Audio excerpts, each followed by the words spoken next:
और 0 के 20 के स्पीड से हम लोग वहाँ से गुजर रहे।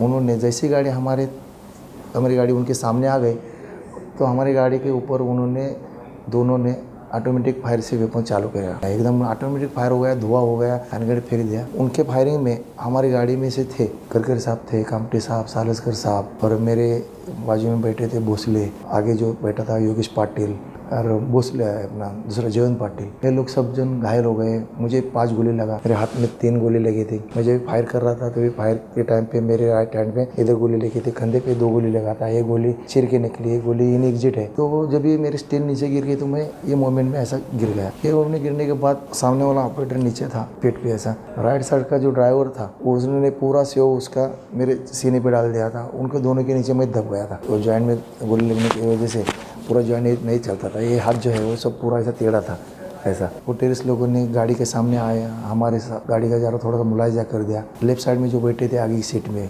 कामटे साहब बैठे थे, उनको अंदर आके का साहब ने नीचे खींच दिया। तो तभी मैं 1-2 फुट की दूरी से उसका चेहरा पूरा दिख रहा था मुझे, लेकिन उसको नहीं समझ में आ रहा था कि मैं जिंदा हूँ। स्टीयरिंग पे आके ड्राइवर सीट का दरवाजा खोल दिया। जैसा ड्राइवर सीट का दरवाजा खोला तो मुझे लगा कि साहब मेरे सालस्कर साहब कुछ ना कुछ तभी करेंगे, लेकिन वहाँ पे कुछ हुआ नहीं। साहब को भी निकाल दिया उसने।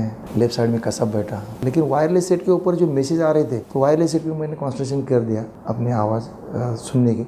उसमें मैसेज आ रहे थे कि पुलिस गाड़ी के पास मत जाओ, पुलिस गाड़ी से फायरिंग हो रही है। तो वायरलेस सेट ही ऐसा जरिया था मुझे आगे की इंफॉर्मेशन पास आउट करने के लिए। और वो गाड़ी मंत्रालय के पास आ गई, मंत्रालय से लेफ्ट टर्न मार दिया। मुझे लगा कि मंत्रालय के ऊपर आ गए तो अटैक करेंगे, ये करे कुछ ना कुछ।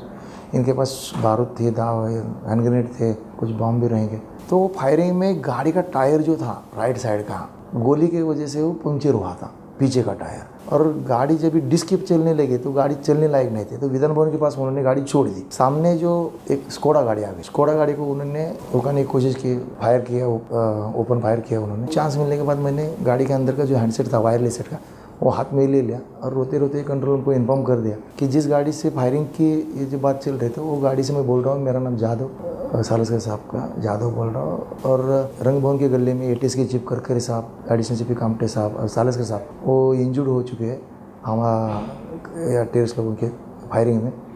और कंट्रोल रूम को जो इन्फॉर्मेशन दिया, कंट्रोल रूम ने पूरे बॉम्बे पुलिस को अलर्ट कर दिया। 26/11/2008 पे जो हमला हुआ था वो टाइम पे सिचुएशन ऐसा था कि हम लोग प्रिपेयर नहीं थे। तो वो 3.5 घंटे के अंदर हमने एक टेररिस्ट मारा था और एक टेररिस्ट को जिंदा पकड़ा था। अभी हमारे पास फोर्स वन है, तो फोर्स वन के हिसाब से हम लोग अभी ऑलरेडी प्रिपेयर्ड है। और बॉम्बे पे ऐसा कोई अगर होना नहीं चाहिए, अगर होता तो हम लोग ऑलरेडी प्रिपेयर्ड है।